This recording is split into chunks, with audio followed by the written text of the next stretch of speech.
Dako pa maglibin partner sa ginpatigayon nga bypass operation sa Station Drug Enforcement Team sa Haro Police Station sa Barangay Seminario, Haro, alas 2 ng hapon, Mayo 23, 2024.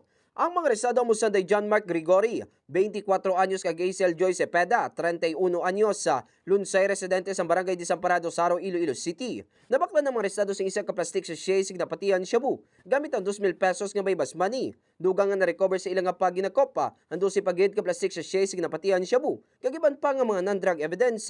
Si interview sa K5 News FM Iloilo kay Police Captain Melchor Tolentino. Hepe sa Haro Police Station, ginpayag sila nga ginafrat lang sa maglibin ang ila baligyan agad hindi masospetsyan ng ilang illegal nga aktibidades.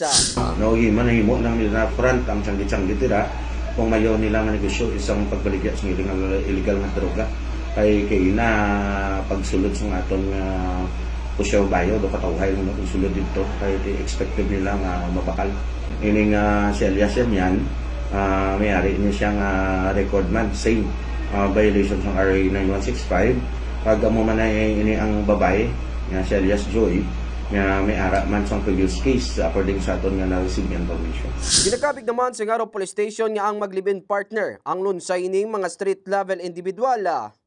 Mga ka-K5 ginabanta sa 35 gramos na na-recover ng suspected shabu kag may ara ini sa estimated market value nga 238 mil ka pesos.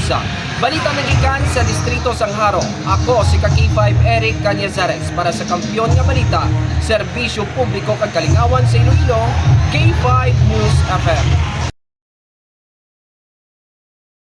This news is brought to you by, do you feel tired all the time? Do you have frequent infections? Do you have always cold? It's a sign of low immune system. Boost your immune system with Clinica D3 Bio, antibacterial, natural antioxidant, immune system booster. Clinica D3 Bio has vitamin D3, lauric acid, and monolurine to fight against all viruses. Try Clinica Vitamin D3 with Coccus nocifera.